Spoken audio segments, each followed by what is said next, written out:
Delegation from Delhi Meitei Coordinating Committee, in short DMCC, today submitted memorandum and open invitation to the Prime Minister of India, urging him to visit Manipur during his upcoming trip to Guwahati for Assam Advantage 2.0 Investment and Infrastructure Summit on February 24-25, 2025.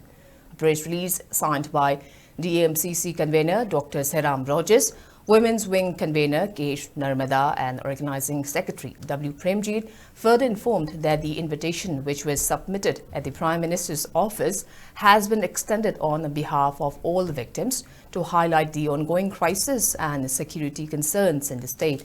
It also conveyed that the memorandum comprises of 9 charters of demands, which include removal of the Union Home Minister Amit Shah and Security Advisor of Manipur, Kuldeep Singh, for their failure to effectively manage the situation.